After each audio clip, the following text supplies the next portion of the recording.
السلام عليكم ورحمة الله وبركاته. الحمد لله الذي صير الدين مراتب ودرجات وجعل للعلم به أصولا ومهمات، وأشهد أن لا إله إلا الله حقا، وأشهد أن محمدا عبده ورسوله صدقا. اللهم صل على محمد وعلى آل محمد كما صليت على إبراهيم وعلى آل إبراهيم إنك حميد مجيد. اللهم بارك على محمد وعلى آل محمد كما باركت على إبراهيم وعلى آل إبراهيم إنك حميد مجيد. أما بعد، حدثني جماعة من الشيوخ وهو أول حديث سمعته منهم بإسناد كل إلى سفيان بن عيينة عن عمرو بن دينار عن أبي قابوس مولى عبد الله بن عمرو عن عبد الله بن عمرو بن العاص رضي الله عنهما أن النبي صلى الله عليه وسلم قال: الراحمون يرحمهم الرحمن تبارك وتعالى، ارحموا من في الأرض يرحمكم من في السماء. ومن آكد الرحمة رحمة المعلمين بالمتعلمين في تلقينهم أحكام الدين وترقيتهم في منازل اليقين. ومن طرائق رحمتهم إيقافهم على مهمات العلم بإقراء أصول المتون وتبيين مقاصدها الكلية ومعانيها الإجمالية، ليستفتح بذلك المبتدئون تلقيهم ويجد المتوسطون فيه ما يذكرهم، ويطلع منه المنتهون إلى تحقيق مسائل العلم. وهذا شرح الكتاب السابع من برنامج مهمات العلم، وهو كتاب شروط الصلاة وأركانها وواجباتها لإمام الدعوة الإصلاحية في جزيرة العرب الشيخ محمد بن عبد الوهاب رحمه الله تعالى. نعم. بسم الله الرحمن الرحيم. الحمد لله رب العالمين، وصلى الله وسلم على نبينا محمد وعلى آله وصحبه أجمعين. أما بعد، قال شيخ الإسلام محمد بن عبد الوهاب رحمه الله تعالى: بسم الله الرحمن الرحيم. شروط الصلاة 9: الإسلام والعقل والتمييز ورفع الحدث وإزالة النجاسة وستر العورة ودخول الوقت واستقبال القبلة والنية. ابتدأ المصنف رحمه الله رسالته ببيان شروط الصلاة، وعدها 9 على وجه الإجمال تشويقا وتسهيلا، ثم سردها بعد مفصلة. والشروط جمع شرط، وهو في الاصطلاح الأصولي ما خرج عن الماهية ولزم من عدمه العدم، ولم يلزم من وجوده وجود ولا عدم لذاته. ما خرج عن الماهية ولزم من عدمه العدم ولم يلزم من وجوده وجود ولا عدم لذاته. فإذا عدم الشرط عدم ما شرط له، وإذا وجد الشرط لم يلزم وجود ما شرط له أو عدمه. فرفع الحدث مثلا من شروط الصلاة، وإذا عدم رفع الحدث فلم يكن الإنسان متطهرا لم تصح الصلاة. وإذا كان الإنسان مرتفع الحدث لم يلزم وجود الصلاة أو عدمها.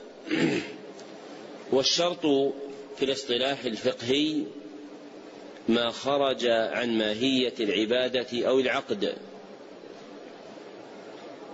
وترتبت عليه الآثار المقصودة من الفعل. ما خرج عن ماهية العبادة أو العقد وترتبت عليه الآثار المقصودة من الفعل.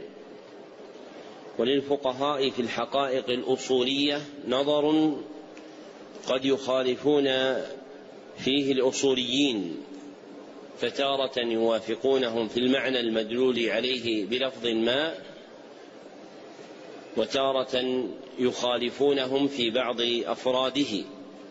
كالشرط في اصطلاح الفقهاء فإنه غير الشرط في اصطلاح الأصوليين، وإن كان بينهم اشتراك في قدر منه. والشرط المراد بالنظر عند الفقهاء هو الشرط الشرعي دون غيره من أنواع الشرط الأخرى كالعقلي والعرفي واللغوي، فكلامهم مختص بالشرط الشرعي، لأن العبادات مردها إلى الشرع فهي مبنية عليه، ولا تعلق لها في أصل أحكامها بأمر خارج عن ذلك كعقل أو عرف أو لغة. فتكون الشروط المعددة عند الفقهاء راجعة إلى كونها شرطا شرعيا لا لغويا ولا عرفيا ولا عقليا. نعم. الشرط الأول الإسلام وضده الكفر، ولا تقبل الصلاة إلا من مسلم. والدليل قوله تعالى: ومن يبتغ غير الإسلام دينا فلن يقبل منه وهو في الآخرة من الخاسرين. والكافر عمله مردود ولو عمل أي عمل. والدليل قوله تعالى: ما كان للمشركين أن يعمروا مساجد الله شاهدين على أنفسهم بالكفر أولئك حبطت أعمالهم وفي النار هم خالدون. وقوله تعالى: وقدمنا إلى ما عملوا من عمل فجعلناه هباء منثورا. ذكر المصنف رحمه الله الشرط الأول من شروط الصلاة وهو الإسلام. ومعنى قوله رحمه الله: ولا تقبل الصلاة إلا من مسلم، أي لا تصح إلا منه، وإذا أسلم الكافر لم يؤمر بقضاء الصلاة، وعمل الكافر مردود. وذكر المصنف رحمه الله تعالى على ذلك دليلين من القرآن. فدلالة الأول في قوله: أولئك حبطت أعمالهم وفي النار هم خالدون.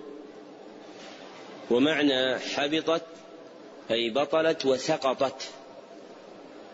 ودلالة الثاني في قوله: فجعلناه هباء منثورا، فإن الهباء هو الذر الذي يرى في شعاع الشمس إذا نفذت في الظل، فتستحيل أعمالهم يوم القيامة إلى هذه الصورة الموصوفة لعدم قبولها منهم. نعم. الثاني العقل وضده الجنون، والمجنون مرفوع عنه القلم حتى يفيق. والدليل الحديث: رفع القلم عن 3، النائم حتى يستيقظ، والمجنون حتى يفيق، والصغير حتى يبلغ. ذكر المصنف رحمه الله الشرط الثاني من شروط الصلاة وهو العقل. ومعنى قوله: وضده الجنون، أي ضده المقابل لوجوده، لأن الجنون زوال العقل، ويلحق به أيضا تغطيته بسكر أو غيره. واكتفى رحمه الله بذكر الجنون تنبيها بالأعلى على الأدنى، وإلا فكل شيء غطى العقل ولو مع بقائه كسكر أو بنج فله حكم الأعلى وهو الجنون. واستدل المصنف رحمه الله بحديث: رفع القلم عن 3، النائم حتى يستيقظ، والمجنون حتى يفيق، والصغير حتى يبلغ. أخرجه الأربعة إلا الترمذي من حديث عائشة نحوه، وحسنه النسائي. ومعنى قوله صلى الله عليه وسلم: رفع القلم عن 3، أي رفعت عنهم المؤاخذة بخطاب الأمر والنهي وترتب الإثم عليه.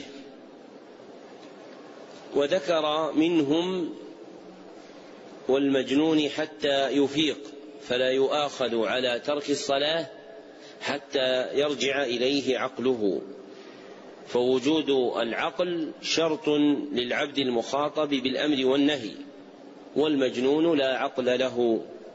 نعم. بسم الله عليك. الثالث التمييز وضده الصغر وحده 7 سنين ثم يؤمر بالصلاة لقوله صلى الله عليه وسلم مروا أبناءكم بالصلاة ل7 واضربوهم عليها ل10 وفرقوا بينهم في المضاجع. ذكر المصنف رحمه الله الشرط الثالث من شروط الصلاة وهو التمييز. وللتمييز علامتان، إحداهما علامة شرعية وهي تمام 7 سنين. إحداهما علامة شرعية وهي تمام 7 سنين كما في الحديث المذكور، وهو عند أبي داود من حديث عبد الله بن عمرو رضي الله عنهما بسند حسن. والمراد بالتمام الفراغ منها وكمالها لا مجرد بلوغها، فالبلوغ ابتداء فيها والتمام انتهاء منها، وهو محل التمييز هنا، فمقصودهم تمام 7 سنين. والثانية علامة قدرية وهي معرفة الصغير ما يضره وينفعه وفهمه الخطاب ورده الجواب. وهي معرفة الصغير ما يضره وينفعه وفهمه الخطاب ورده الجواب. نعم. أحسن الله عليك. الشرط الرابع رفع الحدث وهو الوضوء المعروف وموجبه الحدث. ذكر المصنف رحمه الله الشرط الرابع من شروط الصلاة وهو رفع الحدث. والحدث وصف طارئ قائم بالبدن مانع مما تجب له الطهارة. وصف طارئ قائم بالبدن مانع مما تجب له الطهارة، وهو نوعان. الأول الحدث الأصغر وهو ما أوجب وضوءا، والثاني الحدث الأكبر وهو ما أوجب غسلا.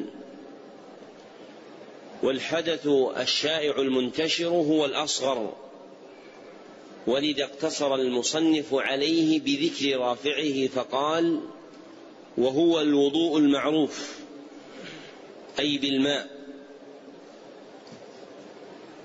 فاقتصار المصنف على ذكر الوضوء وقع باعتبار أن الحدث الأكثر وقوعا هو الأصغر، ولو قال كغيره في ذكر هذا الشرط الطهارة من الحدث لكان أولى، لأنه يعم الأصغر والأكبر.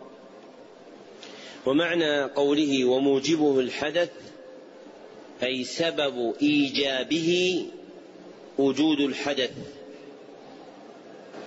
نعم. صلى الله عليك. وشروطه 10: الإسلام والعقل والتمييز والنية واستصحاب حكمها بأن لا ينوي قطعها حتى تتم الطهارة وانقطاع موجب واستنجاء أو استجمار قبله، وطهورية ماء وإباحته، وإزالة ما يمنع وصول الماء إلى البشرة، ودخول وقت على من حدثه دائم لفرضه. لما ذكر المصنف رحمه الله الوضوء في رفع الحدث بين شروطه وفروضه وواجبه ونواقضه، فذكر أولا شروط الوضوء وأنها 10، فأولها الإسلام، وثانيها العقل، وثالثها التمييز، ورابعها النية، وخامسها استصحاب حكمها أي حكم النية. وفسره بقوله بألا ينوي قطعها حتى تتم الطهارة، أي عدم الإتيان بما ينقضها، وهذا هو الواجب في الشرط المذكور، فلا يجيء العبد بشيء ينقض نيته. أما استصحاب ذكر النية بأن تكون حاضرة في القلب في أثناء وضوئه من أوله إلى منتهاه فهو مستحب وليس بشرط. فالأحكام المتعلقة بنية الوضوء 3 أقسام: أولها نية إيجاد الوضوء بفعله على وجه القربة، نية إيجاد الوضوء بفعله على وجه القربة، وهي متقدمة عليه بين يديه، فينوي بوضوئه التقرب إلى الله بفعل هذه العبادة. الثاني استصحاب حكم النية، والمراد به عدم الإتيان بما ينقض النية التي أوجدها حين وضوئه، عدم الإتيان بما ينقض النية التي أوجدها حين وضوئه. الثالث استصحاب ذكر النية بأن يستحضرها في أثناء وضوئه، والذكر في أصح قولي أهل اللغة بضم الدال أي التذكر. والقسمان الأولان واجبان، أما الثالث فمستحب. وسادسها انقطاع موجب، وموجب الوضوء هو الحدث،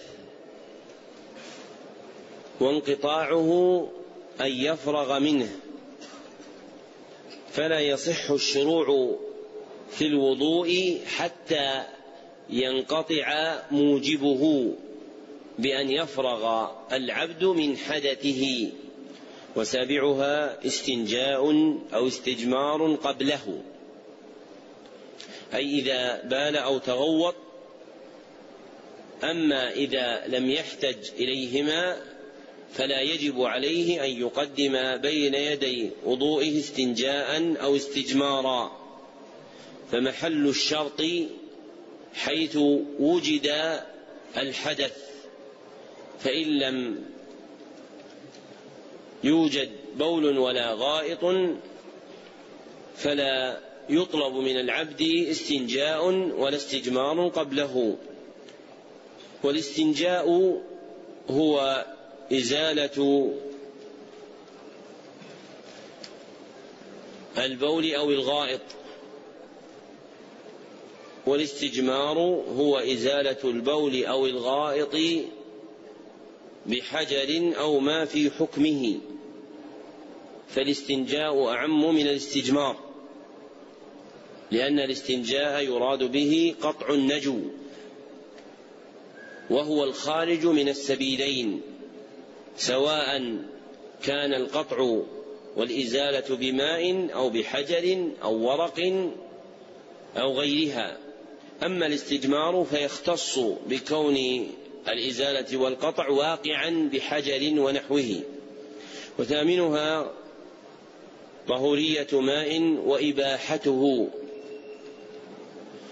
أي كونه بماء طهور حلال غير مغصوب ولا مسروق ولا موقوف على غير وضوء.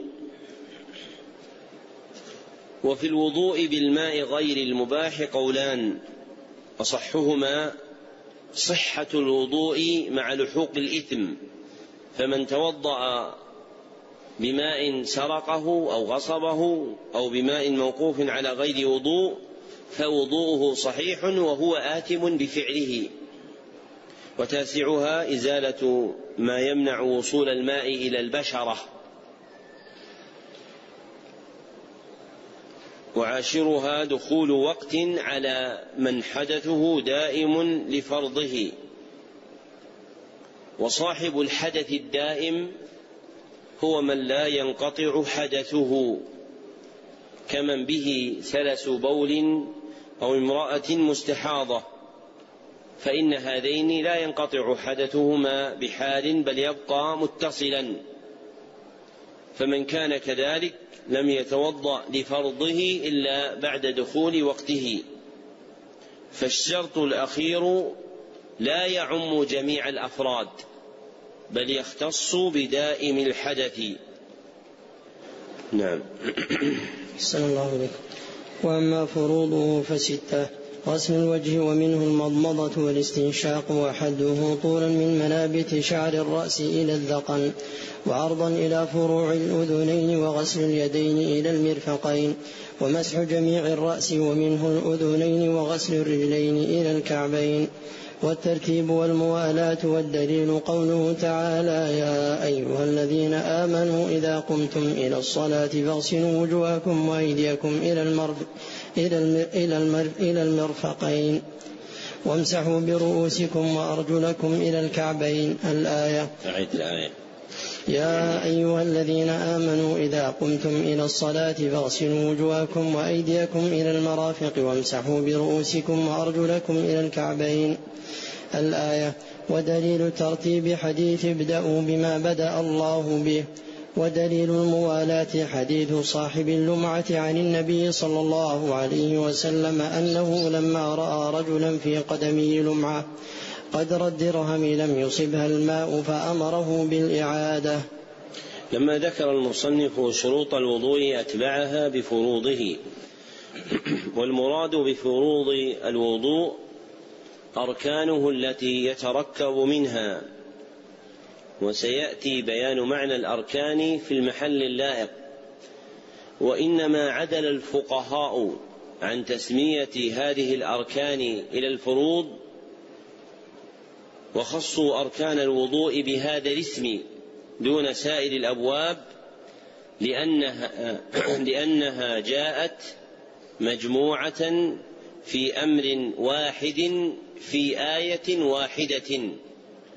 فكل عبادة فرقت أركانها إلا عبادة الوضوء، فقد جمعت أركانها في آية واحدة هي آية الوضوء، ووقع سياقها مشتملا على فرضها، إذ ابتدأها الله بالأمر المقتضي للفرض فقال: فاغسلوا وجوهكم وأيديكم إلى المرافق. الآية. فلأجل المعنى المذكور سميت أركان الوضوء بالفروض دون نظائره عند الفقهاء. والفقهاء رحمهم الله تعالى لهم في عباراتهم تصرفات حسنة قد يدركها المتفقه لأول وهلة وقد تغيب عن الأكابر. فإنهم في هذا الموضع مثلا سموا أركان الوضوء فروضا، وسموها بهذا الاسم في بقية العبادات، فعددوا في كل عبادة أركانها. فعدولهم عن الاسم الأكثر استعمالا عندهم إلى غيره لموجب يقتضي ذلك، وموجبه هنا أنهم لاحظوا أن أركان الوضوء جاءت في نسق واحد في آية واحدة مبدوءة بفعل الأمر الدال على كونها فرضا، فسموها لاجتماعها فروض الوضوء ولم يسموها أركانه. وهذه الفروض 6: فأولها غسل الوجه ومنه المضمضة والاستنشاق، وحده طولا من منابت شعر الرأس، أي من مبادئ نباته وظهوره إلى الذقن،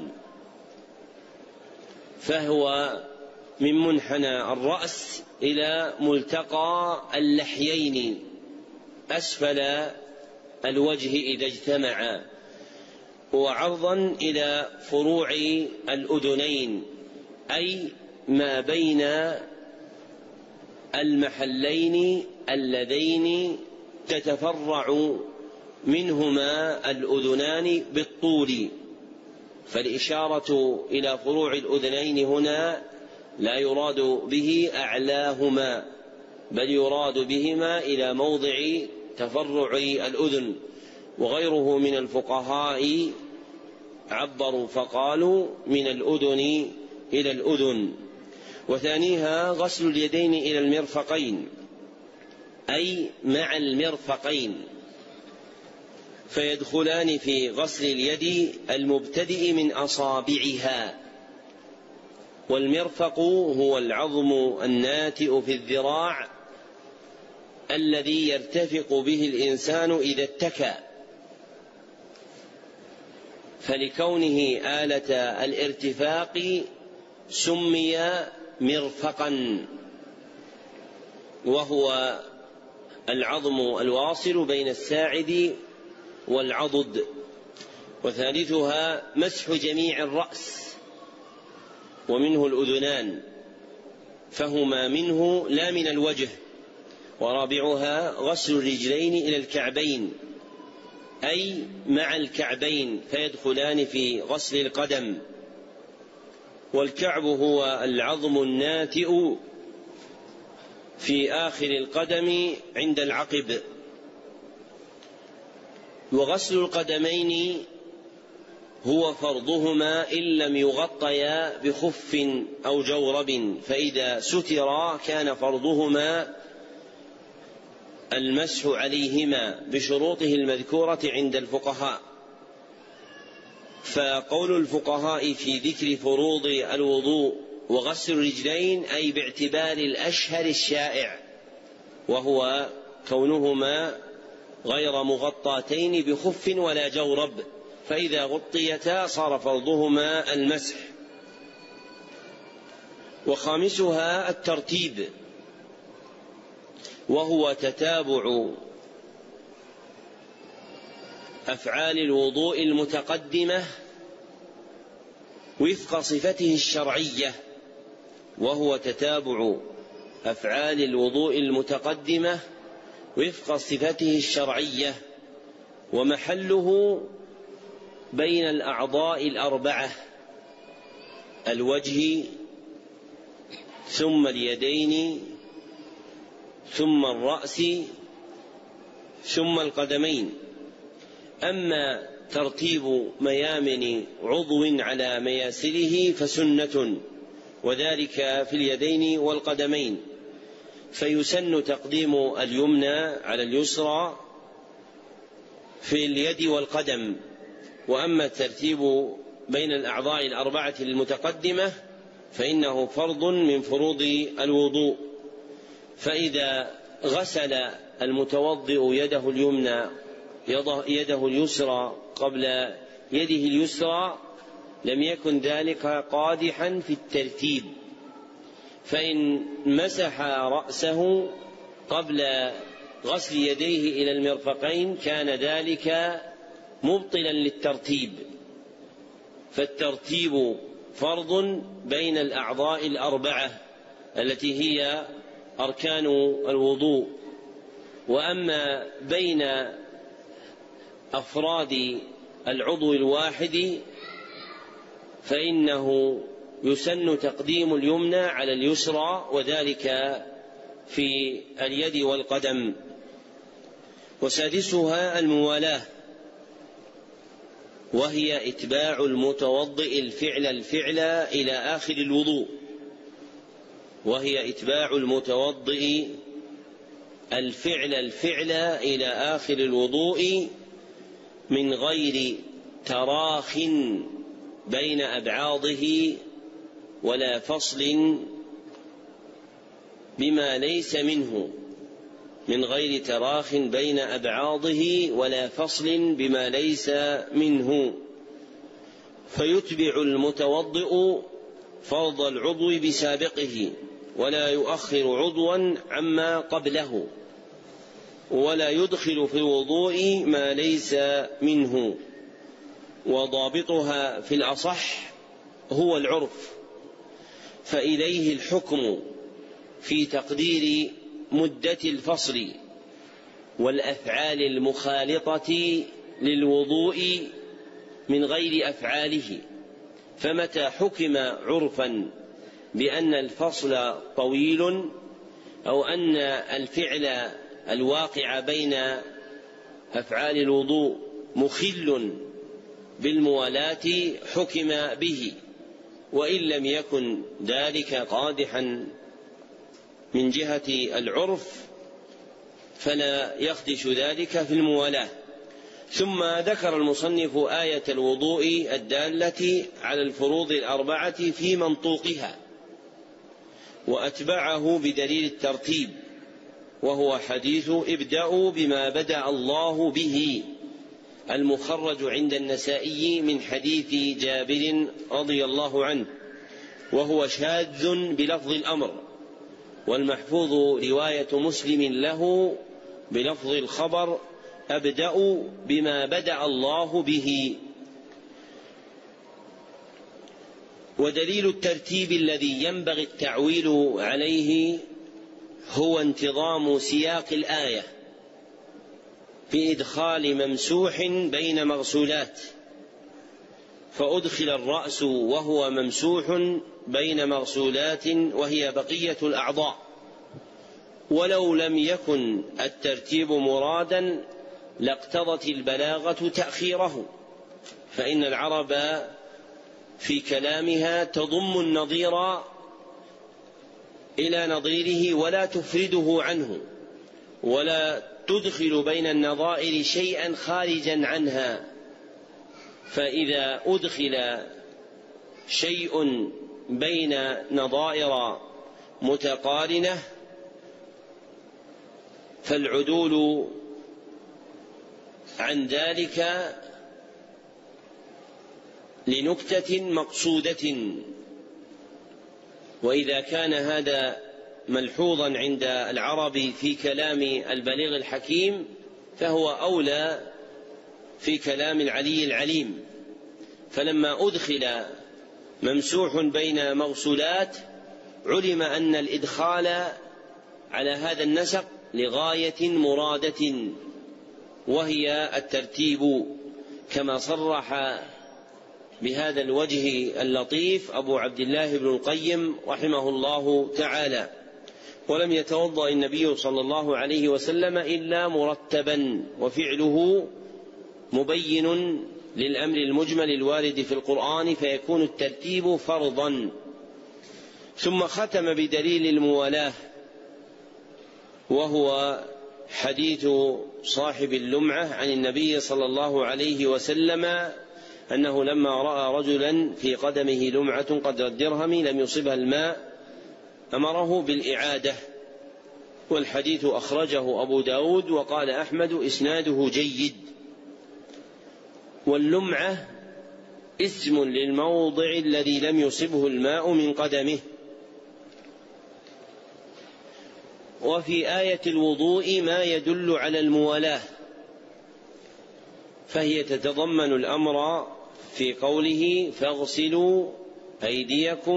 فاغسلوا وجوهكم وأيديكم إلى المرافق وامسحوا برؤوسكم وأرجلكم إلى الكعبين، والأمر مقتض للفورية في أصح القولين عند الأصوليين، ولا تتحقق الفورية إلا بالموالاة، فلو أوقع الفعل على غير موالاه لم يكن المأمور به مبادرا إليه مفعولا على وجه الفور.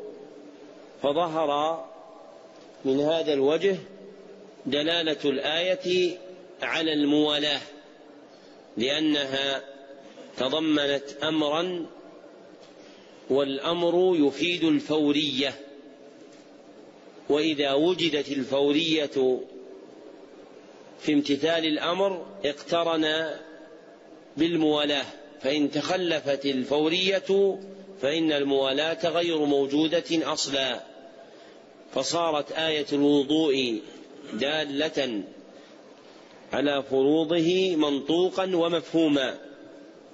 فأما دلالة منطوقها فعلى الفروض الأربعة: الأولى غسل الوجه واليدين إلى المرافق ومسح الرأس وغسل القدمين إلى الكعبين. وأما دلالة مفهومها فعلى الترتيب والموالاة من الوجهين المتقدم ذكرهما. نعم. واجبه التسمية مع الذكر. واجب الوضوء شيء واحد، هو التسمية مع الذكر، أي التذكر، فتسقط بالنسيان.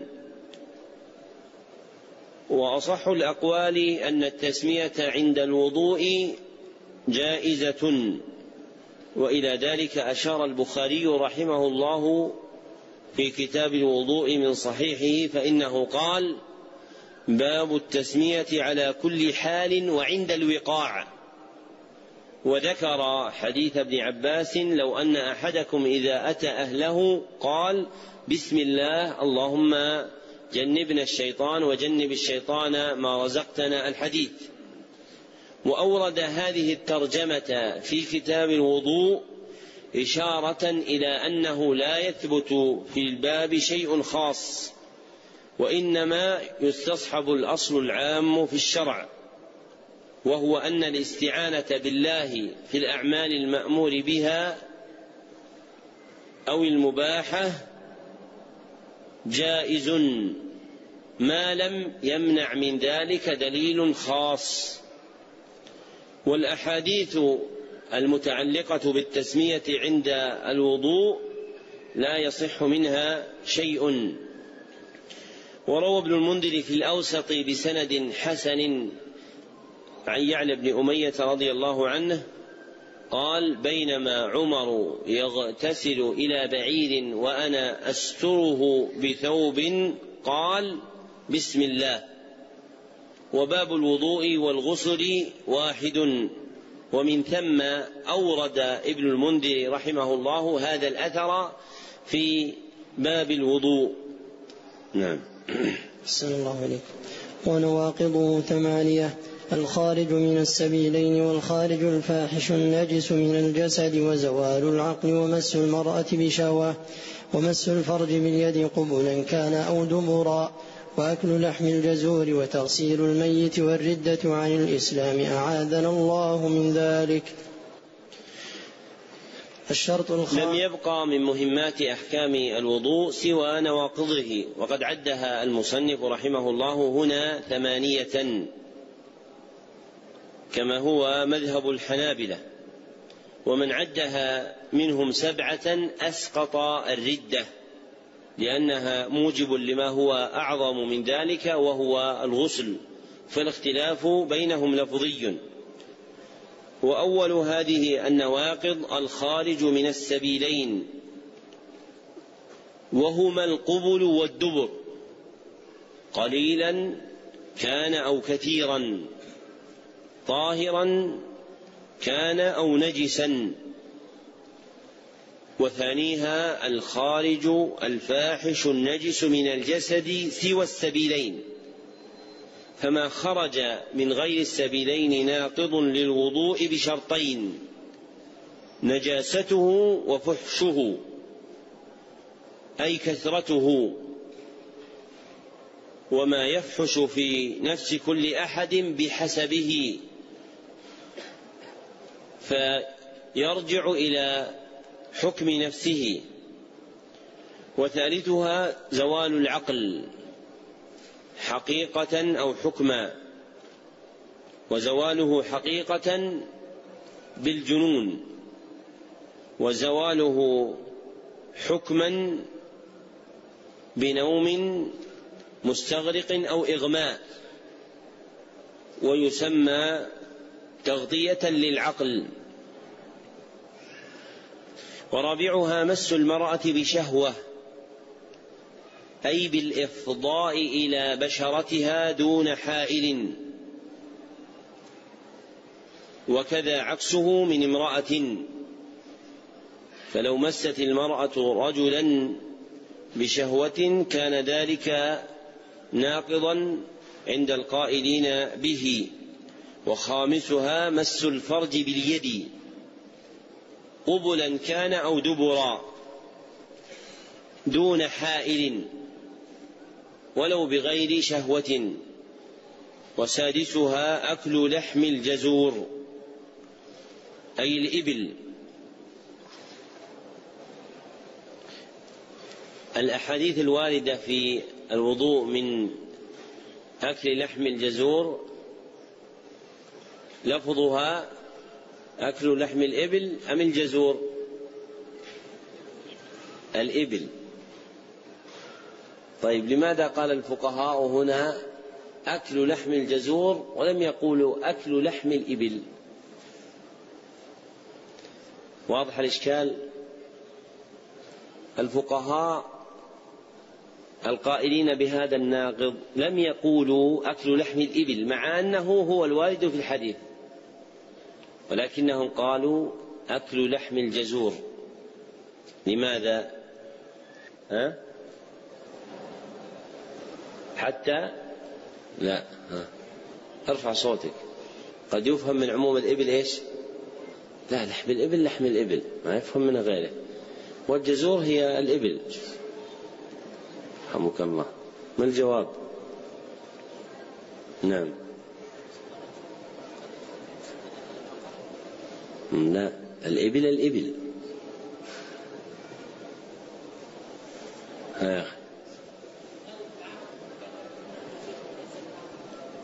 وما هي الجزر ما هي الناقة؟ ما أسمعك. بل العرب تأكل الإناث من الإبل أطيب من أكلها لفحولها. نعم. إيش؟ حديث سمرة وش فيه؟ إيش؟ طيب، في الحديث سمرة الإبل أم الجزور؟ الإبل. فهو الإشكال لماذا اللفظ الإبل والفقهاء قالوا الجزور؟ ولذلك الذي لا يعرف الفقه يستخف بعبارات الفقهاء، والذي يعرف الفقه يعظم كلمات الفقهاء.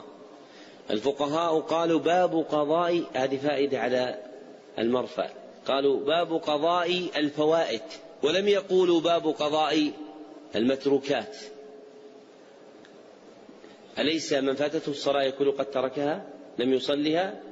الجواب بلى، لكنهم قالوا إن إحسان الظن بالمسلم ألا يكون حامله التعمد على الترك أوجب أن نقول في حقه فوت ولا نقول تركا.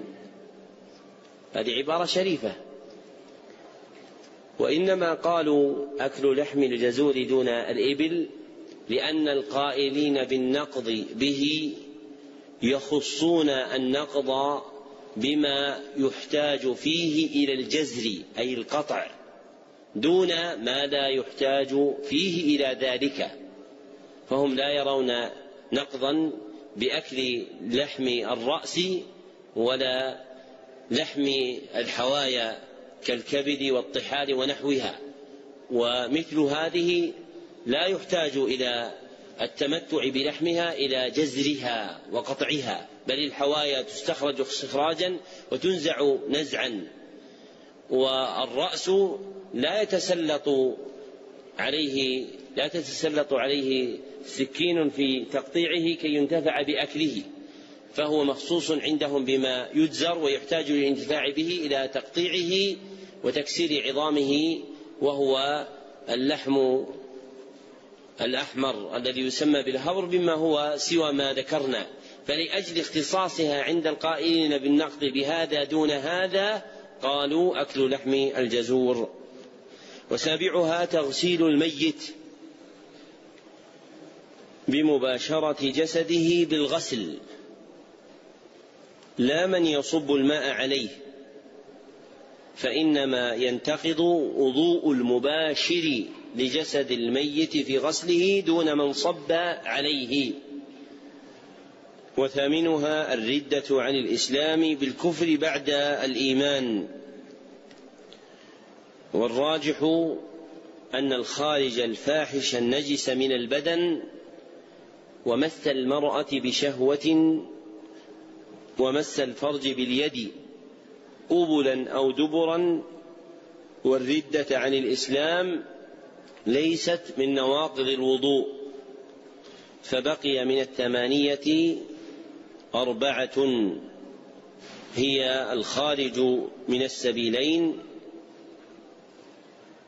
وزوال العقل وأكل لحم الجزور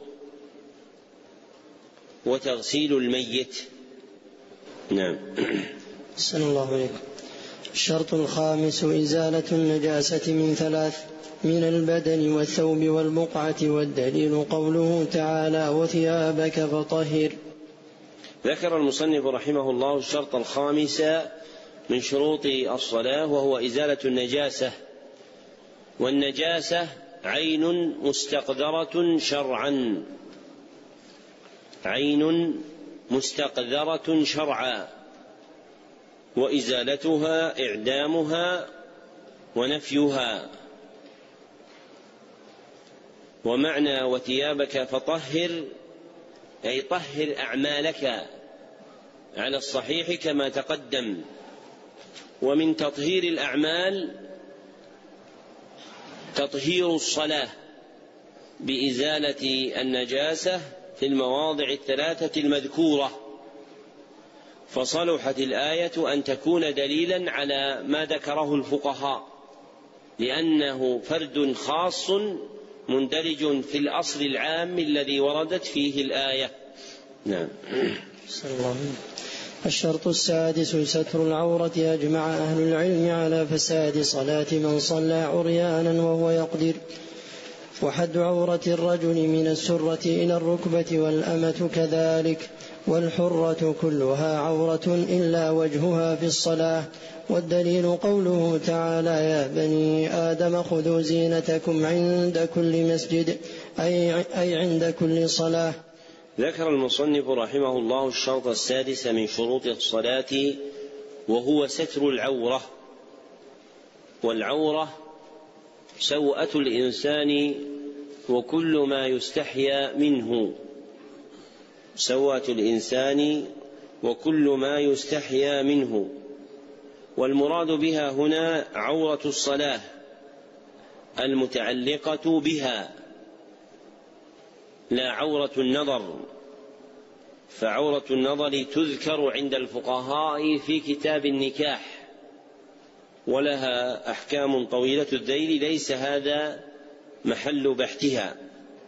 والرجل حرا كان أو عبدا عورته من السرة إلى الركبة. والمرأة الحرة كلها عورة إلا وجهها ويديها وقدميها في الصلاة على الصحيح، ما لم تكن بحضرة رجال أجانب. وأما الأمة المملوكة فالمختار التفريق بين عورتها وعورة الحرة في الصلاة والنظر، وأنها عورة إلا ما أذن لها بكشفه لما كانت تخرج في عهد الصحابة رضي الله عنهم، وهو الوجه والشعر والعنق واليدان والقدمان. فالأمة كلها عورة إلا وجهها ويديها وقدميها وعنقها وشعرها، فتكون الأمة في عورتها مخالفة للحرة زائدة عليها بأشياء. ولهذا قال بعض الفقهاء: الأمة تصلي كما تخرج، أي تكون عورتها المأذون بها في الصلاة كعورتها المأذون بها إذا خرجت، فتؤمر في الصلاة بستر ما تؤمر بستره إذا خرجت، وما لم تؤمر بستره إذا خرجت فلا تؤمر بستره إذا صلت. والحامل على التفريق بين عورة الحرة وعورة الأمة هو عمل الصحابة رضي الله عنهم. والآية التي ذكرها المصنف وهي قوله: يا بني آدم خذوا زينتكم عند كل مسجد، دالة على ستر العورة، لأن من أراد أن يتزين فلا بد أن يستر عورته. لكن الآية مشتملة على ذكر أمر زائد عن مجرد ستر العورة، وهو اتخاذ الزينة. فيعم كل ما يدخل في اسمها، ومنها ستر العورة، والزيادة على ستر العورة مما يرجع إلى اسم الزينة يختلف باختلاف الأزمنة والأمكنة والأحوال، فهي مردودة إلى العرف. نعم. الشرط السابع دخول الوقت. والدليل من السنة حديث جبريل عليه السلام أنه أما النبي صلى الله عليه وسلم في أول الوقت وفي آخره فقال: يا محمد، الصلاة ما بين هذين الوقتين. وقوله تعالى: إن الصلاة كانت على المؤمنين كتابا موقوتا، أي مفروضا في الأوقات. ودليل الأوقات قوله تعالى: أقم الصلاة لدلوك الشمس إلى غسق الليل وقرآن الفجر إن قرآن الفجر كان مشهودا. ذكر المصنف رحمه الله الشرط السابع من شروط الصلاة، وهو دخول الوقت، أي وقت الصلاة المكتوبة من الفرائض الخمس في اليوم والليلة. وقدم المصنف دليله من الحديث على الآية لما فيه من البيان المفصل في كون كل صلاة لها وقت يختص بها، فلا يجوز تقديمها عن وقتها ولا تأخيرها عنه. وقوله رحمه الله: ودليل الأوقات، أي مجملة، فدلوك الشمس هو زوالها، ويندرج فيه الظهر والعصر. وغسق الليل هو ظلمته، فيندرج فيه المغرب والعشاء. وقرآن الفجر أي صلاته. وإنما أفرد لأن وقت الفجر لا يتصل في طرفيه بصلاة مفروضة، فما قبل الفجر ليس وقتا لصلاة العشاء على الصحيح، فوقت العشاء ينتهي إلى نصف الليل. وكذلك ما بعدها لا يكون وقتا لصلاة مفروضة حتى يأتي وقت الظهر، فلما استقلت بعدم الاتصال أفردت بالذكر في القرآن. نعم.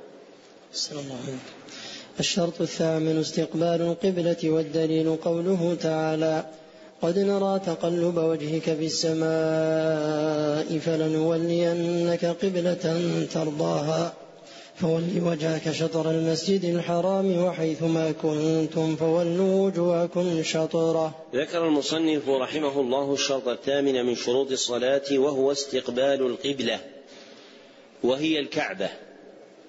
وفرض من يراها استقبال عينها، وفرض من لا يراها ممن كان بعيدا عنها استقبال جهتها. ولم يقل الفقهاء استقبال الكعبة مع كونها المرادة شرعا، بل عدلوا عنه إلى قولهم استقبال القبلة. لماذا؟ ما الجواب؟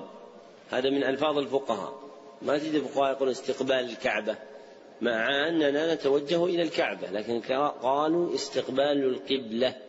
لماذا؟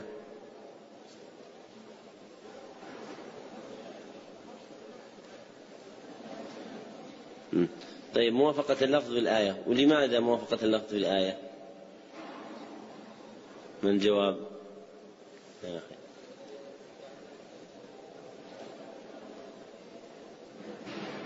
يعني نصف الجواب انت. أحسنت. ليعم كل أحد، فإن فرض من يراها استقبال عينها، وفرض من لا يراها استقبال جهتها، فلفظ استقبال القبلة دال على العموم الجامع للنوعين معا. نعم. أحسن الله عليكم. الشرط التاسع النية، ومحلها القلب، والتلفظ بها بدعة. والدليل الحديث الذي رواه عمر قال قال رسول الله صلى الله عليه وسلم: إنما الأعمال بالنيات وإنما لكل امرئ ما نوى. ذكر المصنف رحمه الله الشرط 9 من شروط الصلاة وهو النية، وهي شرعا إرادة القلب العمل تقربا إلى الله، إرادة القلب العمل تقربا إلى الله، ولم نقل قصد القلب متابعة للفظ الشرع، فإن النية يدل عليها في خطاب الشرع بالإرادة. ونية الصلاة تتضمن أمورا 3: الأول نية أدائها تقربا إلى الله عز وجل، والثاني نية تعيينها بأن ينوي صلاة بعينها إن كانت معينة من فرض كظهر وعصر، أو نفل مؤقت كراتبة فجر ووتر لتتميز عن غيرها،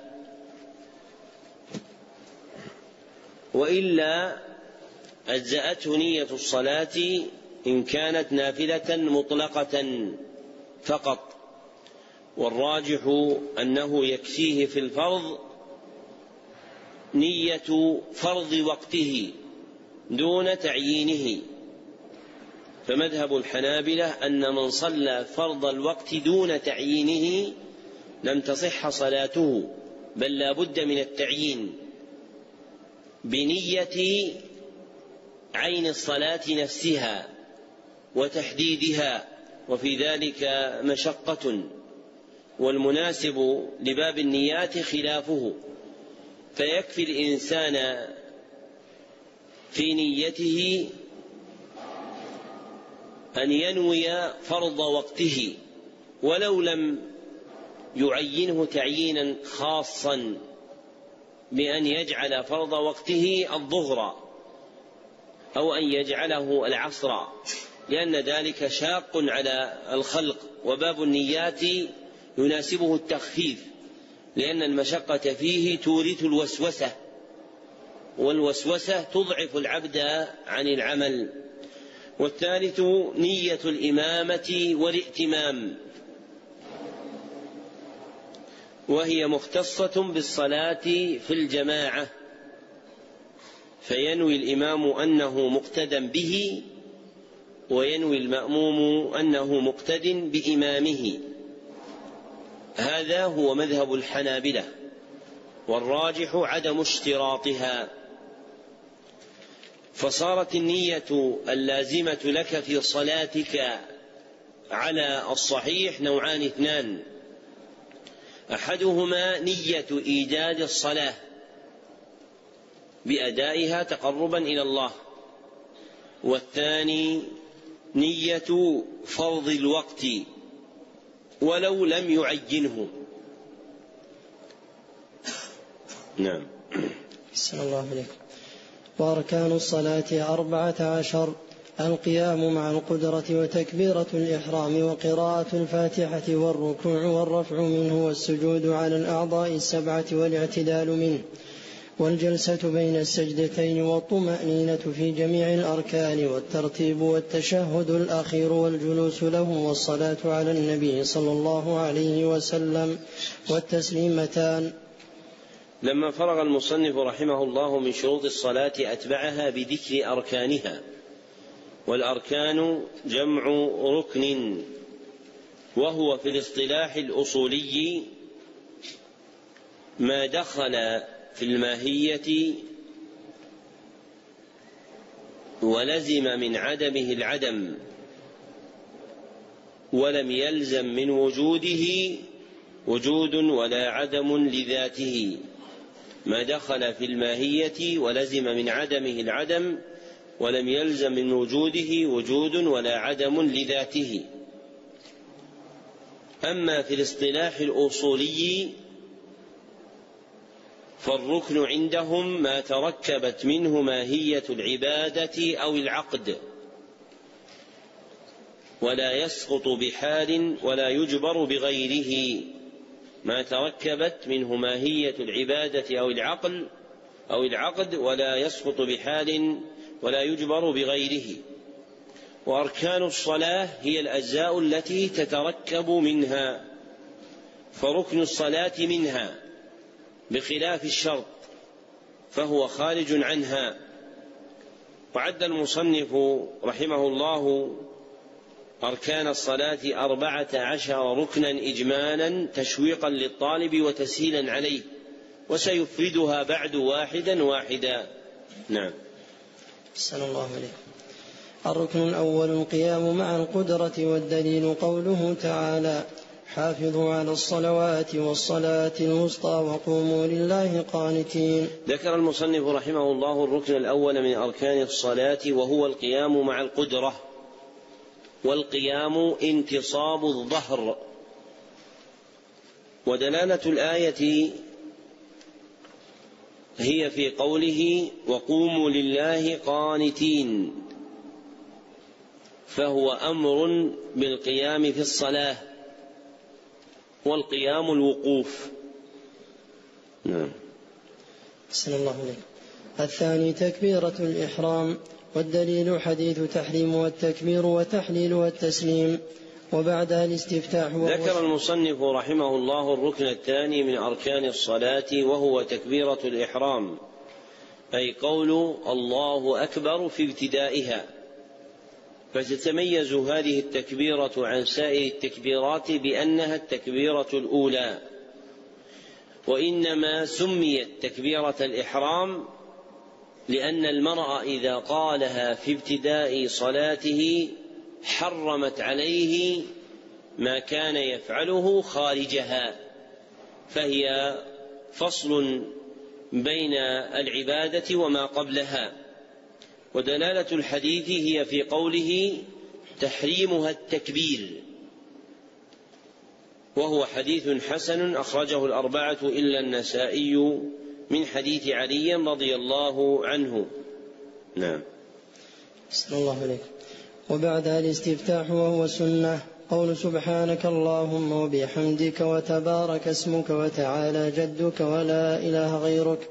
ومعنى سبحانك اللهم أي أنزهك التنزيه اللائق بجلالك، وبحمدك أي ثناء عليك، وتبارك اسمك أي البركة تنال بذكرك، وتعالى جدك أي جلت عظمتك، ولا إله غيرك أي لا معبود في الأرض ولا في السماء بحق سواك يا الله. قول المصنف رحمه الله: وبعدها الاستفتاح، أي بعد تكبيرة الإحرام دعاء الاستفتاح، والمراد به الدعاء المقدم بين يدي الفاتحة في الركعة الأولى، الدعاء المقدم بين يدي الفاتحة في الركعة الأولى، وهو في نفسه سنة، والوارد منه سنن متنوعة، منها سبحانك اللهم وبحمدك وتبارك اسمك وتعالى جدك ولا إله غيرك.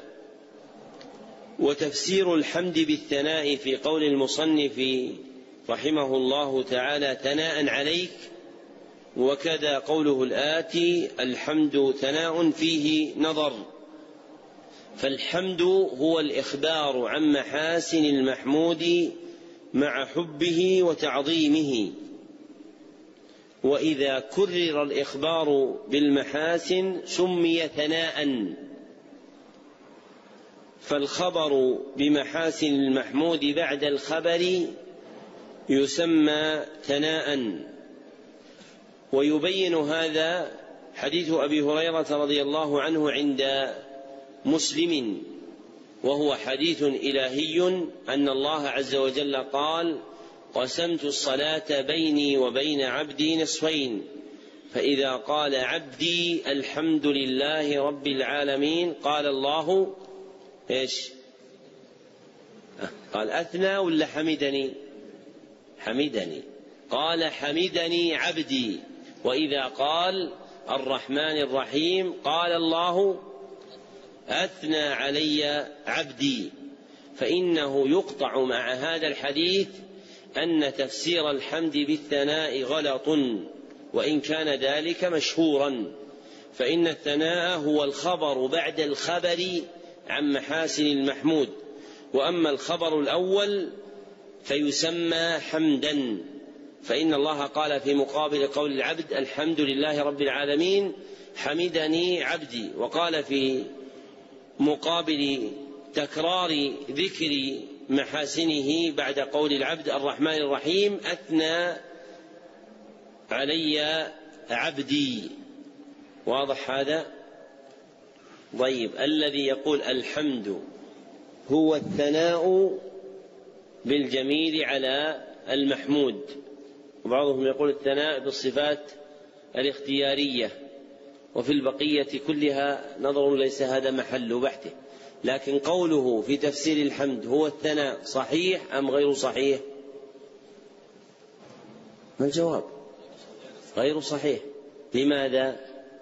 لأنه مخالف لحديث أبي هريرة، فحديث أبي هريرة فيه عدم مقابلة الحمد بالثناء، ولو كان الحمد ثناء لقال الله أثنى علي عبدي، لكن لما ابتدأ العبد بذكر محاسن الرب عز وجل قال الله عز وجل في مقابله حمدني عبدي، فلما كرر ذكر المحاسن قال أثنى علي عبدي، فالثناء هو تكرار المحاسن، وأما الحمد فهو الخبر عن تلك المحاسن. ولابن القيم رحمه الله تعالى فصل نافع ماتع في الفرق بين الحمد والثناء والتمجيد، ذكره في بدائع الفوائد. نعم.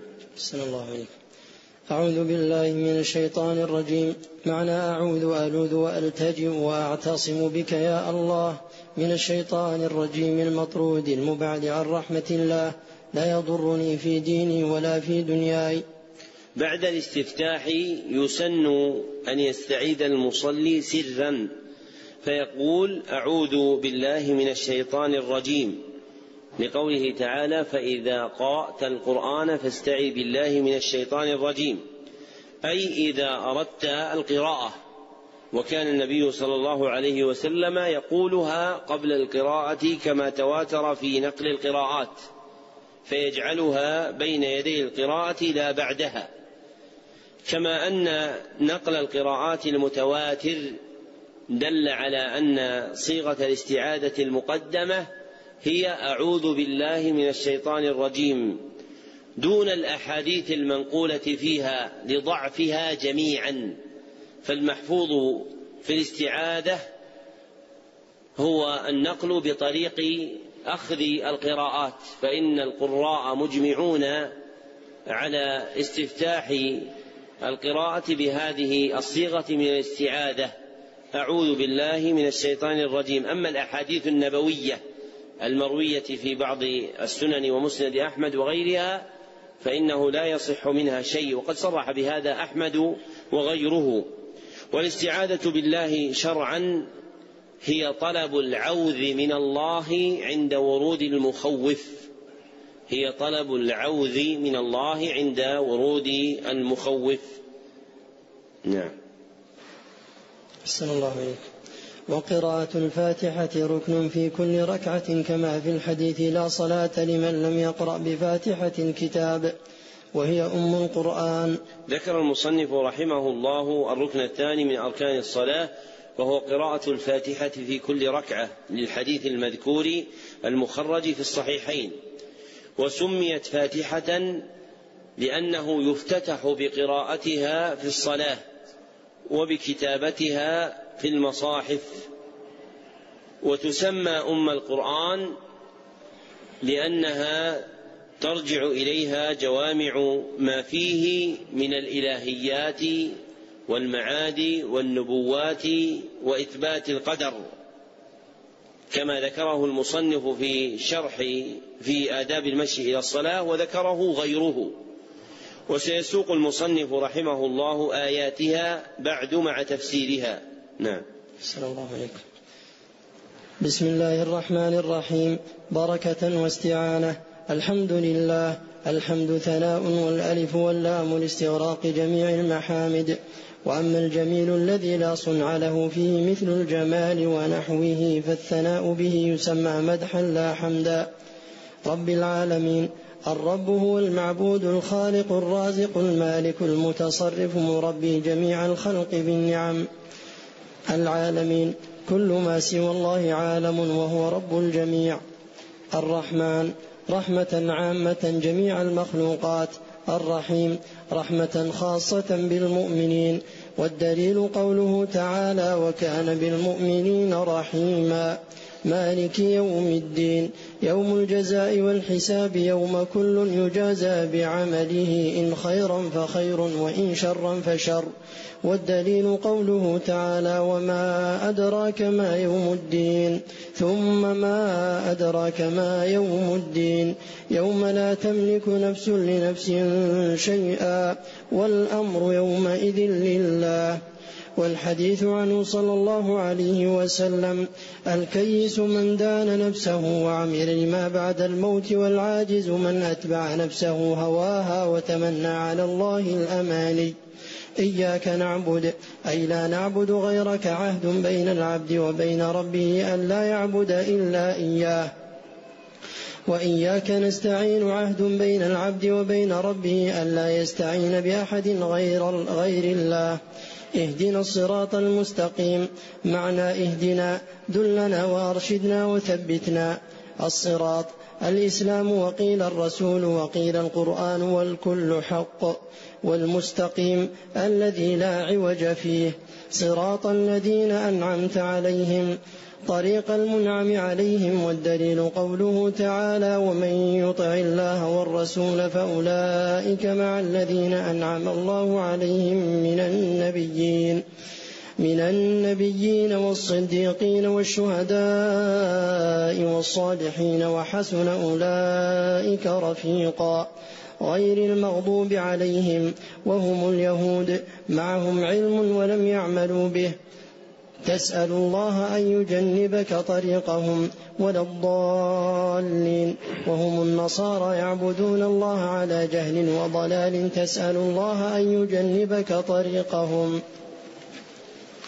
ودليل الضالين قوله تعالى قل هل ننبئكم بالأخسرين أعمالا الذين ضل سعيهم في الحياة الدنيا وهم يحسبون أنهم يحسنون صنعا. أولئك الذين كفروا بآيات ربهم ولقائه فحبطت أعمالهم فلا نقيم لهم يوم القيامة وزنا. والحديث عنه صلى الله عليه وسلم لتتبعن سنن من كان قبلكم حذو القذة بالقذة حتى لو دخلوا جحر ضب لدخلتموه. قالوا يا رسول الله اليهود والنصارى قال فمن أخرجاه.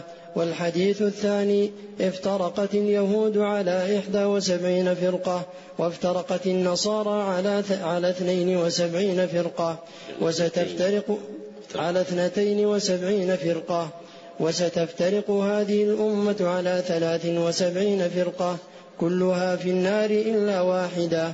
قلنا من هي يا رسول الله؟ قال من كان على مثل ما أنا عليه وأصحابي. يسن للمصلي أن يبسمل سرا قبل الفاتحة. والبسملة ليست آية من الفاتحة ولا من غيرها بل هي في المختار آية من القرآن قبل كل سورة سوى براءة.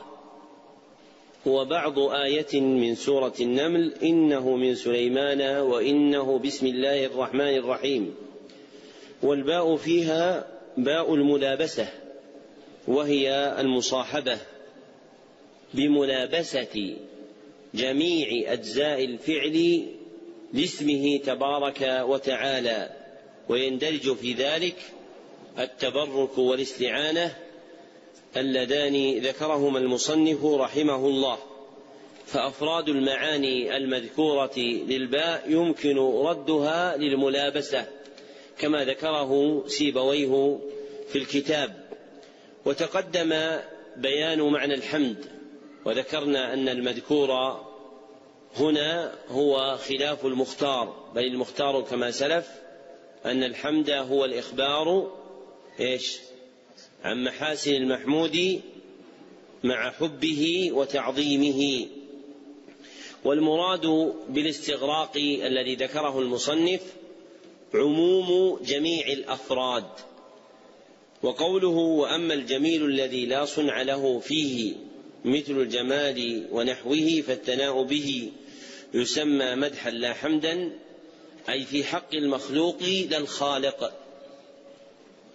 وقوله والرب هو المعبود الخالق الرازق إلى آخره تعديد لمعاني الرب تبعا لجماعة من اللغويين الذين أوصلوها 12 معنى. والمختار عند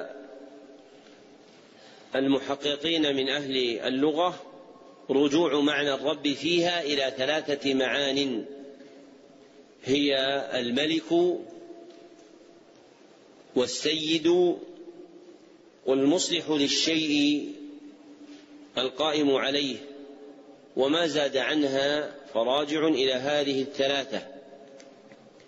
وفسر رحمه الله العالمين بتفسيرين، أحدهما اصطلاحي وهو أن العالمين اسم لكل ما سوى الله، ولا يوجد في كلام العرب إطلاق عالم على مجموع ما سوى الله، وإنما جرى على لسان علماء الكلام كما أفاده ابن عاشور في التحرير والتنوير. والقرآن لا يفسر بالمصطلح الحادث، فإن علماء الكلام في ترتيب مقدمة منطقية شهيرة عندهم قالوا الله قديم والعالم حادث، فأنتج هذا عندهم أن ما سوى الله عالم، فهي نتيجة عقلية لقاعدة منطقية لا مدخل فيها للغة. فاسم العالم في اللغة يطلق على الأفراد المتجانسة، فيقال عالم الملائكة وعالم الجن وعالم الشياطين وهلم جرا، ومجموع تلك العوالم يسمى العالمين. أما إطلاقه على معنى أن كل ما سوى الله يسمى عالما فهذا لا تعرفه العرب في لسانها. والتفسير الآخر قرآني وهو الجميع لقوله وهو رب الجميع، ويصدقه قوله تعالى وهو رب كل شيء. وما ذكره رحمه الله من الفرق بين الرحمن والرحيم، وأن الرحمن اسم لله دال على رحمة عامة جميع المخلوقات، وأن الرحيم اسم لله دال على رحمة خاصة بالمؤمنين، تفريق مشهور يدفعه قوله تعالى إن الله بالناس لرؤوف رحيم. ولو كان كما يقولون لكانت الآية رحمن عوض رحيم، لأنهم يقولون إن الرحمن تتعلق رحمته بجميع المخلوقات، والرحيم تتعلق بالمؤمنين. والآية هنا خاصة بالمؤمنين أم عامة بالناس؟ عامة، لقول الله عز وجل إن الله بالناس لرؤوف رحيم، فعلق اسم الرحيم بالناس جميعا لا بالمؤمنين فقط. والمختار في الفرق بين الرحمن والرحيم أن الرحمن اسم دال على تعلق صفة الرحمة بالله، اسم دال على تعلق صفة الرحمة بالله، وأن الرحيم اسم دال على تعلق صفة الرحمة بالمرحومين وهم الخلق.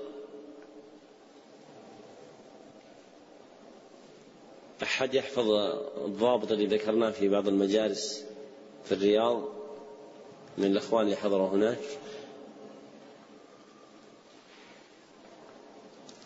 ورحمة لله.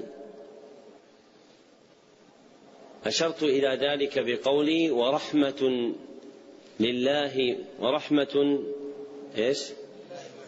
ورحمة لله مهما علقت بذاته فالاسم رحمن ثبت. اكتب يا أخوان، لا تأتوا للدرس لتنظروا إلي، ما الفائدة تنظرون إلي؟ احضروا للدرس تستفيدون العلم. ورحمة لله مهما علقت بذاته فالاسم رحمن ثبت، أو علقت بخلقه الذي رحم، أو علقت بخلقه الذي رحم، فسمه الرحيم فاز من سلم. فسمه الرحيم فاز من سلم. ورحمة لله مهما علقت بخلقه فالاسم رحمن ثبت، أو علقت بخلقه الذي رحم، فسمه الرحيم فاز من سلم. والآية من سورة الانفطار، وهي قوله تعالى: وما أدراك ما يوم الدين، ثم ما أدراك ما يوم الدين يوم لا تملك نفس لنفس شيئا والأمر يومئذ لله، نص في تفسير يوم الدين، وهي مغنية عن الحديث الذي أورده المصنف، وهو عند الترمذي وابن ماجه عن شداد بن أوس رضي الله عنه عن النبي صلى الله عليه وسلم قال: الكيس من دان نفسه وعمل لما بعد الموت، والعاجز من أتبع نفسه هواها وتمنى على الله. فإسناده ضعيف. والكيس هو العاقل. ولا توجد في كتب الحديث المسندة زيادة الأماني في حديث شداد، وإنما اشتهرت عند المتأخرين. وقوله إياك نعبد وإياك نستعين جملتان جليلتان تمنع أولاهما افتقار العبد إلى غير الله، وتمنع الثانية استغناءه عنه. وهذا معنى ما ذكره المصنف في تفسيرهما. قال أبو العباس ابن تيمية الحفيد: إياك نعبد تدفع داء الرياء، وإياك نستعين تدفع داء الكبرياء. انتهى كلامه. وقوله في تفسير اهدنا الصراط المستقيم، معنى اهدنا دلنا وأرشدنا وثبتنا، دال على أن الهداية المطلوبة المتعلقة بالصراط المستقيم نوعان اثنان: أحدهما هداية إرشاد إليه، والآخر هداية ثبات عليه. وقوله رحمه الله: الصراط الإسلام، وقيل الرسول، وقيل القرآن، والكل حق، صحيح. لكن في حديث ثوبان عند أحمد بسند صحيح، وهو عند الترمذي بسند فيه ضعف، أن النبي صلى الله عليه وسلم قال: فالصراط الإسلام.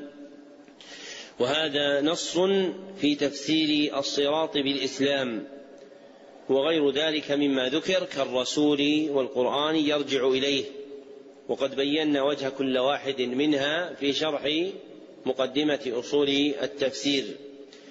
والمنعم عليهم في هذه الأمة هم من كان على الإسلام الذي جاء به النبي صلى الله عليه وسلم، ومن عدل عنه وله علم ففيه شبه من اليهود، ومن عدل عنه بجهل ففيه شبه من النصارى.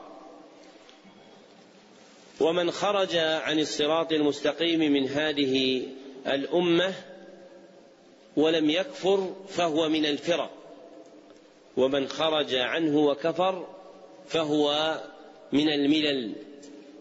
فأمة الدعوة 3 أقسام: الأول الجماعة، والثاني الفرقة، والثالث الملة. فالجماعة هي الباقية على الصراط المستقيم من الدين الذي جاء به النبي صلى الله عليه وسلم، والفرقة هي من خرج عن جماعة المسلمين بما لا يكفر، والملة هي ما خرج عن جماعة المسلمين بما يكفر.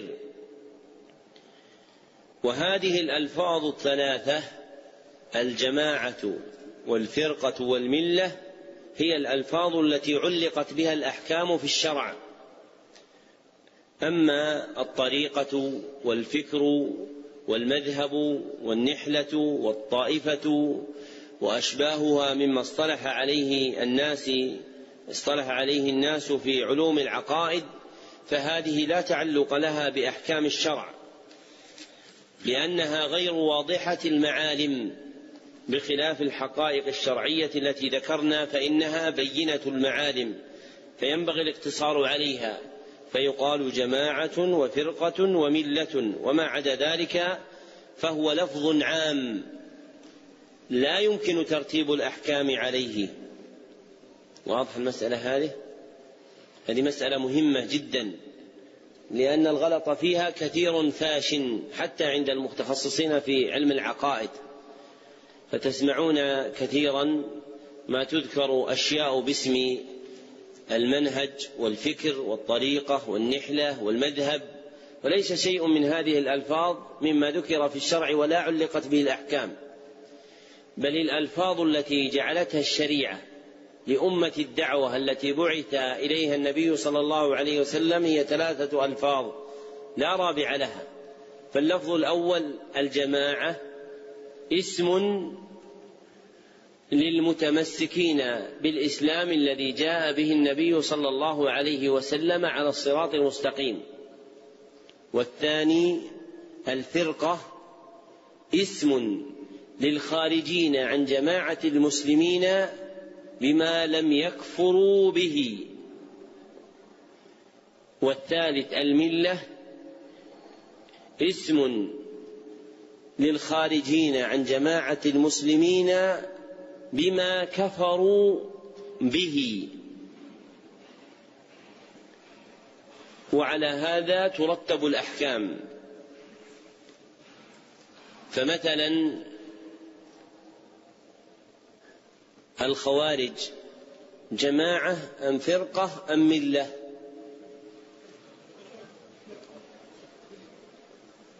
ملة وفرقة. طيب اللي يقول شيء يعلل له، اللي يقول أنه فرقة يذكر دليله.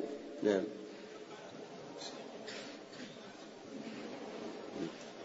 يعني أنت عندك قولين. نقول الخوارج فرقة لأنهم خرجوا عن جماعة المسلمين بما لم يكفروا به بإجماع الصحابة، كما نقله أبو العباس ابن تيمية. وذهب بعض أهل العلم إلى كفرهم كما عليه جماعة من أئمة الدعوة النجدية. والصحيح القول الأول لإجماع الصحابة على أنهم ليسوا بكفار، فيكونون منهج أو طائفة أو مذهب أو فكر أو نحلة. أم ماذا؟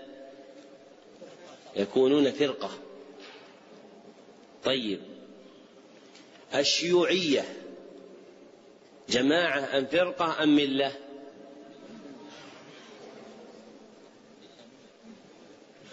اللي يقول فرقة يقول لماذا، اللي يقول ملة يقول لماذا. سمي أخي لماذا؟ أحسن. هم ملة لأنهم خرجوا عن جماعة المسلمين بما كفروا به، فإن الشيوعية كفر. وقد صنف أهل العلم رحمهم الله تعالى في فضحها وبيان عوارها وكونها كفرا وليست من الإسلام بحال. وعلى هذا فما خرج عن هذه الألفاظ الثلاثة فهو محدث، وتعليق الأحكام الشرعية بالألفاظ المحدثة محدث يصعب إلحاقها ويوعر إيقاف الناس عليها، فلا يعلم إمضاء الحكم الشرعي فيهم إلا بردهم إلى واحد من هذه الثلاث. وقلنا إنما خرج عن الجماعة هو من أهل الفرق، وقلنا إنما خرج عن الجماعة بغير مكفر هو من أهل الفرق، وما خرج عن الجماعة بغير مكفر هو من أهل الفرق، وما خرج عن الجماعة بمكفر فهو من أهل الملل. وقلنا الجماعة ولم نقل الجماعات، لأن الإسلام ليس فيه إلا جماعة واحدة. فالنبي صلى الله عليه وسلم لما أخبر عن افتراق هذه الأمة وسئل عن الناجية قال الجماعة أم قال الجماعات؟ قال الجماعة، وهم الباقون على الدين الذي بعث به النبي صلى الله عليه وسلم على الصراط المستقيم، فليس وراء الجماعة إلا فرقة أو ملة. نعم. أحسن الله عليكم. والركوع والرفع منه والسجود على الأعضاء السبعة والاعتدال منه والجلسة بين السجدتين، والدليل قوله تعالى يا أيها الذين آمنوا اركعوا واسجدوا، والحديث عنه صلى الله عليه وسلم أمرت أن أسجد على 7 أعظم.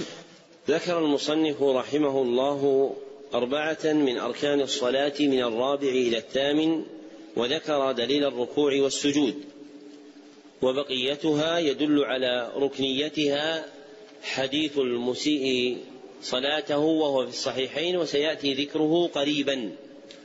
والأعضاء 7 هي القدمان والركبتان واليدان والجبهة مع الأنف.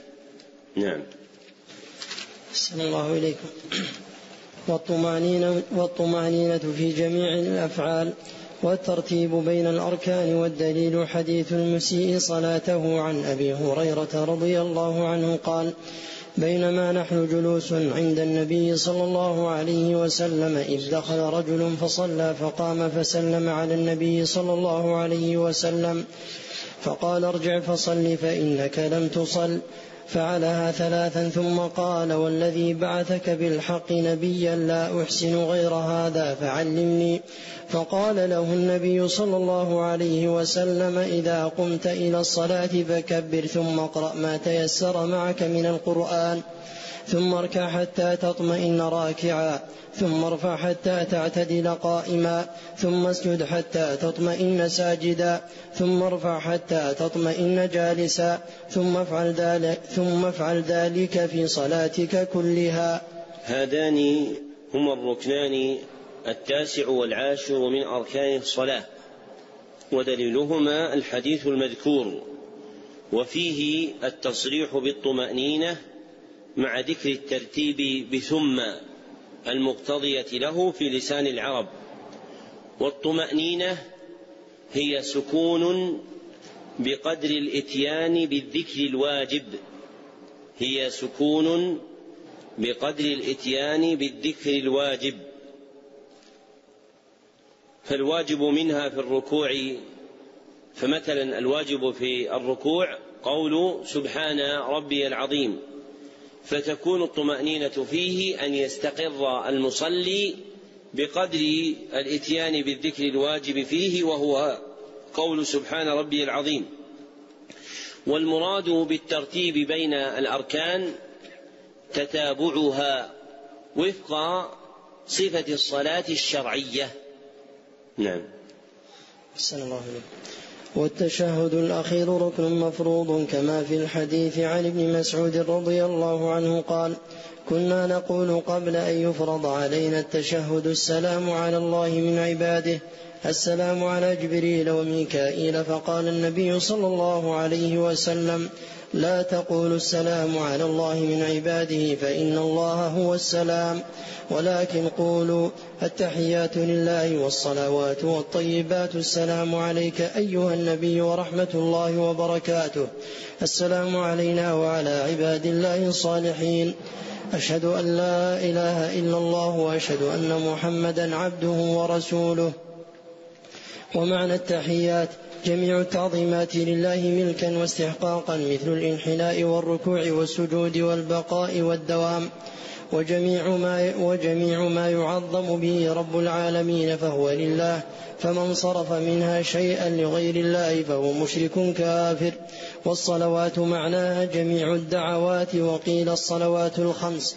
والطيبات لله، الله طيب ولا يقبل من الأقوال والأعمال إلا طيبها. السلام عليك أيها النبي ورحمة الله وبركاته. تدعو للنبي صلى الله عليه وسلم بالسلامة والرحمة والبركة، والذي يدعى له ما يدعى مع الله. السلام علينا وعلى عباد الله الصالحين. تسلم على نفسك وعلى كل عبد صالح في السماء والأرض. والسلام دعاء، والصالحون يدعى لهم ولا يدعون مع الله.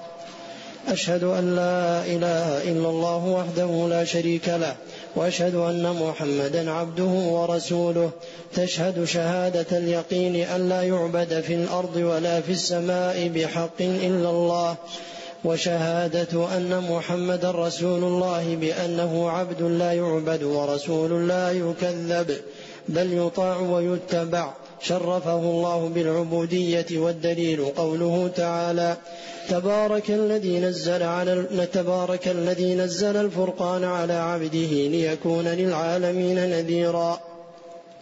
اللهم صل على محمد وعلى آل محمد كما صليت على إبراهيم إنك حميد مجيد. الصلاة من الله ثناؤه على عبده في الملأ الأعلى، كما حكى البخاري في صحيحه عن أبي العالية قال: صلاة الله ثناؤه على عبده في الملأ الأعلى. وقيل الرحمة والصواب الأول. ومن الملائكة الاستغفار، ومن الآدميين الدعاء. وبارك، وما بعدها من الدعاء سنن أقوال وأفعال. ذكر المصنف رحمه الله الركن 11، وهو التشهد الأخير، ودليله الحديث المذكور وهو في الصحيحين. وانتهاء الركن هو إلى الشهادتين، فإذا جاء به العبد من أوله وانتهى إلى الشهادتين فقد أدى هذا الركن. ثم ذكر الركن 12، وهو الصلاة على النبي صلى الله عليه وسلم بعد التشهد. والأقرب أن الصلاة على النبي صلى الله عليه وسلم في التشهد الأخير سنة وليست ركنا ولا واجبا. والمذهب عند الحنابلة أن الركن منها هو الصلاة على النبي صلى الله عليه وسلم دون آله، فالركن عندهم مقصور على الصلاة على محمد صلى الله عليه وسلم فقط. فإذا قال المصلي اللهم صل على محمد فقد جاء عندهم بالركن. وظاهر تصرف المصنف رحمه الله أن الصلاة على الآل عنده من جملة الركن، لأنه قال: وبارك، وما بعدها من الدعاء سنن أقوال وأفعال، فيكون ما قبلها مندرج في الركن. وفسر رحمه الله ألفاظ التشهد تفسيرا حسنا، ثم فسر معنى صلاة الله على عبده، وهي مما لم يثبت في تعيين معناها خبر صحيح. فما ذكره أبو العالية الرياحي التابعي في تفسيرها مفتقر إلى خبر أعلى كخبر النبي صلى الله عليه وسلم أو خبر صحابي. وإذا لم يثبت خبر صحيح في تعيين معنى صلاة الله على عبده وجب ردها إلى معنى الصلاة لغة وتفسيرها بذلك. والصلاة لغة هي ما الجواب؟ ترى شوف، إذا أجبتم جميعا ترى غلط جميعا. وسبحان الله هكذا يقع. البارحة تذكرون المسألة ما هي؟ أجبتم جميعا وخطأ جميعا. ما هي؟ الريب، فقلتم أنتم شك وقلنا خطأ، لأن الصواب أن الريب هو قلق النفس واضطرابها، والشك فرد من الأفراد المندرجة فيه، وتفسيره به تفسير ببعض الحقيقة. فإذا جاء أحد الإخوان وقال أن تقول الريب هو قلق النفس واضطرابها، أقول أولا أن هذا لم أقله أنا، بل هذا تحقيق جماعة من المحققين يزيدون عن 5، من أشهرهم لكم ابن تيمية وابن القيم وابن رجب، وإن كان كذلك الزمخشري والسمين الحلبي وغيرهم يذهبون هذا المذهب.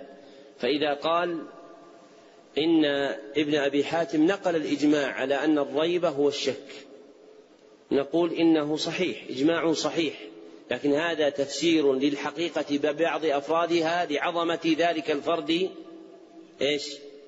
المذكور فيها. ولذلك لا يعجل علينا بعض الإخوان عندما يسمع بعض المسائل لأول مرة تطرق أذنه فيعجل بالتغليط دون فهم لمواقع الكلام، وهذا ينبئ عن أهمية التروي في العلم، وأن العلم إنما ينال شيئا فشيئا، وأن الذي يدخل في الشبر الأول يظن أنه قد أصاب علما وهو يتردى في هوة الجهل لتكبره وظنه بانتهاء العلم إلى ما بلغه، والعلم بحر واسع لا منتهى له. ونظير هذه المسألة التي أجبتم فيها جميعا فقلتم الصلاة هي الدعاء، فنقول أيضا الصلاة هي الدعاء، غلط جميعا. لماذا؟ الأخوان اللي يحضرون الدروس في الرياض من أهلها ومن غير أهلها، ماذا قلنا؟ لا نبي من اللي يحضرون من خارج الرياض.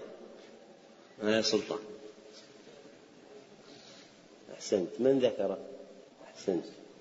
الصلاة في اللغة اسم جامع للحنو والعطف، اسم جامع للحنو والعطف، كما ذكره جماعة منهم السهيلي وابن القيم، فيندرج في هذا كل فرد من أفراد الحنو والعطف. فصلاة الله عز وجل على عبده بهذا المعنى، فهو حنوه وعطفه على عبده، وهذا تفسير صلاته. أما من جعلها من الله الثناء ومن الملائكة الاستغفار ومن الآدميين الدعاء، فهذا من المآخذ التي ضعف بها ابن هشام مقالة هؤلاء، لأن العرب لا تعرف في كلامها فعلا يتقلب معناه باختلاف المتعلق، وهذا الفعل قلب معناه لما اختلف متعلقه، فلما كان صادرا من الله كان له معنى، ولما كان صادرا من الملائكة كان له معنى ثان، ولما كان صادرا من الآدميين كان له معنى آخر. والصواب أن الصلاة هي الحنو والعطف، وكل فرد من أفراد الحنو والعطف هو من جملتها، فجميع مظاهر الحنو والعطف مندرجة في اسم الصلاة. هذا من ذكره المقدمة الأولى، ولا بعد هذا الشرح أنا ذكرته إيضاح، لكن ذكر هذا السهيلي في نتائج الفكر، وابن القيم في بدائع الفوائد، خلافا لكلامه في جلاء الأفهام، وابن هشام في مغني اللبيب. وقد بسط ابن القيم ترتيب هذه المسألة من وجوه 4 أو أكثر في بدائع الفوائد، بين فيها بطلان تفسير الصلاة بالدعاء. وعلى هذا أين موقع الدعاء من هذا التفسير؟ أحسن، فرد من أفراده، لأن من يدعو لغيره أليس عاطفا عليه حانيا أم لا؟ بلى، هو عاطف عليه، فيكون الدعاء مندرج في جملة هذه الحقيقة. ولم يعد المصنف رحمه الله الركن 13، وهو الجلوس للتشهد الأخير، والركن 14 وهو التسليمتان، تفصيلا كنظائرهما، فإنه أجمل ذكر الأركان أول ثم فصلها واحدا واحدا، وكان ينبغي أن يرجع إلى إفرادهما كما فعل في غيرهما. وقد نقل أبو عمر بن عبد البر وأبو الفرج بن رجب في فتح الباري إجماع الصحابة على أن الركن هو التسليمة الأولى من التسليمتين، أما الثانية فليست ركنا بل سنة. ولما فرغ المصنف من ذكر الأركان قال: وبارك وما بعدها من الدعاء سنن أقوال وأفعال، وهذا كالتكملة لبيان صفة الصلاة، وإلا فإنه لم يذكر شيئا من سننها. نعم. أحسن الله عليكم. والواجبات 8 جميع التكبيرات غير تكبيرة الإحرام، وقول سبحان ربي العظيم في الركوع، وقول سمع الله لمن حمده للإمام والمنفرد، وقول ربنا ولك الحمد للكل، وقول سبحان ربي الأعلى في السجود، وقول رب اغفر لي بين السجدتين، والتشهد الأول والجلوس له. فالأركان ما سقط منها سهوا أو عمدا بطلت الصلاة بتركه، والواجبات ما سقط منها عمدا بطلت الصلاة بتركه، وسهوا جبره السجود للسهو، والله أعلم. ختم المصنف رحمه الله بذكر واجبات الصلاة، وهي الأجزاء التي تتركب منها ولا تزول بتركها إلا عمدا، وهذا معنى للواجب لم يذكره الأصوليون، واستعمله الفقهاء في مقابل الركن، وهو ما تركبت منه ماهية العبادة، وربما سقط لعذر أو جبر بغيره. وهو ما تركبت منه ماهية العبادة، وربما سقط لعذر أو جبر بغيره، فإن هذا المعنى للواجب استعمله الفقهاء من الحنابلة وغيرهم في مواضع، ولم يذكره الأصوليون عند كلامهم على الواجب. وعد المصنف واجبات الصلاة 8، أولها جميع التكبيرات غير تكبيرة الإحرام، وهي تكبيرات الانتقال بين الأركان. وينبغي أن يكون ابتداء التكبير من ابتداء الانتقال، وانتهاؤه مع انتهائه، فإن كمله في جزء من انتقاله أجزأه ذلك، وتأخيره بعد الفراغ من الانتقال لا يجوز، لأنه غير محله. فإذا أهويت ساجدا شرعت في التكبير بعد الشروع في الهوي، وفرغت منه قبل وصولك إلى السجود. أما من يقدمه قبل الدخول في الكلية من الركن المراد الانتقال إليه، أو يؤخره حتى يدخله في الركن المراد الانتقال إليه، فهذا خلاف المشروع.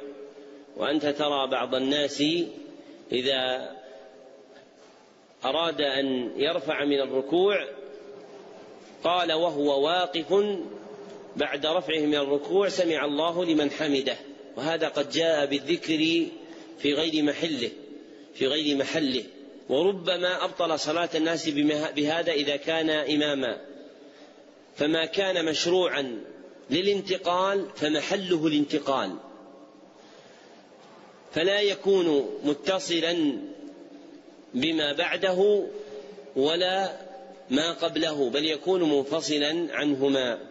وثانيها قول سبحان ربي العظيم في الركوع، وثالثها قول سمع الله لمن حمده للإمام والمنفرد دون المأموم، ويأتيان به في انتقالهما.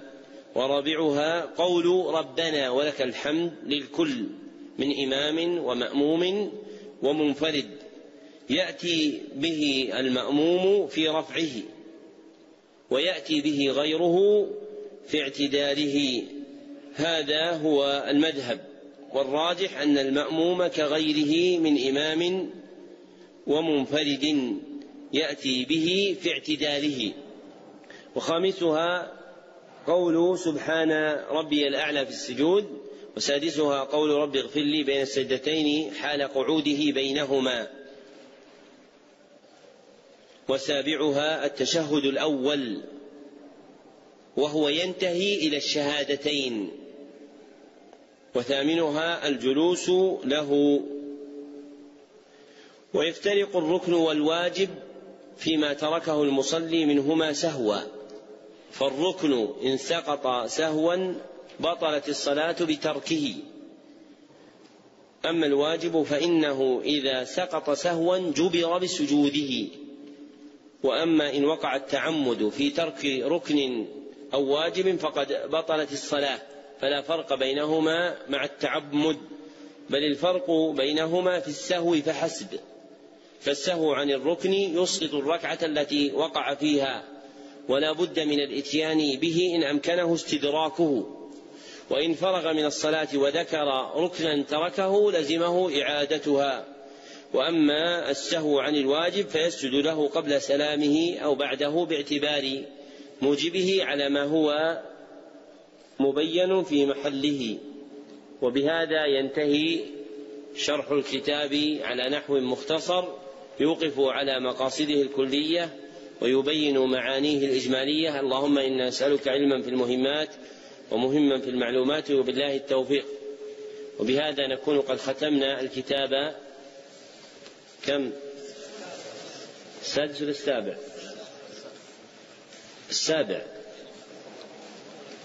السابع نعم، لأنه يبقى 5.